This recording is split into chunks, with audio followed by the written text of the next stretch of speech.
parts of the country have been hit by this heat wave for the first time since June. As summer finally arrives, we're seeing live pictures of polar bears in Staffordshire. I didn't know that was coming. Did you, Andrew Pierce? I didn't know we were going to see live pictures of polar bears in Staffordshire. Aren't they sweet? This comes as the UK could see the hottest day this year. Heat alerts being declared across several countries. We think it could be 31 degrees centigrade, which is 88 degrees Fahrenheit for old fogies like me. And isn't this brilliant news? Senior meteorologist Jim Dale joins us now. Jim, good morning. I believe he's coming there. He will be with us in just a moment. We want to tell us what a heat wave is. Hi, Jim. Good to see you. Are we officially in a heat wave?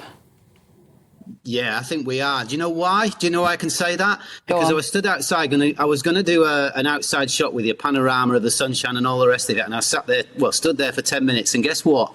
My phone overheated and I went off air. So perils of the weather. What defines a heat wave, John? Is it a certain temperature in a day, or is it over a period of days? No, it's over a period of time, and there are different definitions, to be frank with you. And you know what? The common sense in me just says when it gets to around about this level, you mentioned 31, but I think when we're kicking around 30 degrees, the heat warnings go out. That's when I start to knit these things together. It's about 4 days, I think, is the official thing. But look, I think this one lasting a bit more than 4 days. It's about 7. So we're well in it now. And would you say you can categorically ascribe this heat wave to global warming caused by man, Jim? Bev, good question. Look, this one that we're in at the moment, it's very unusual to get 30 degrees in September. That's the first thing to say. I think it, generally speaking, is about 4 times in the last century.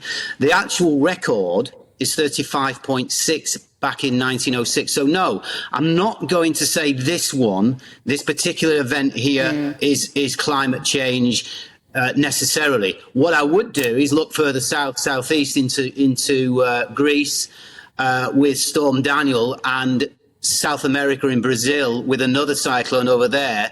And these things are manifest.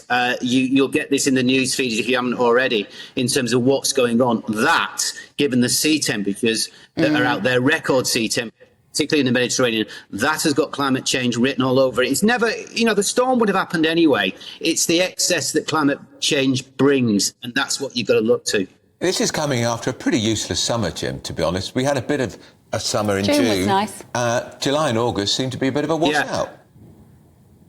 Yeah, June, Bev's right, was a record for the UK. So we soon forget that.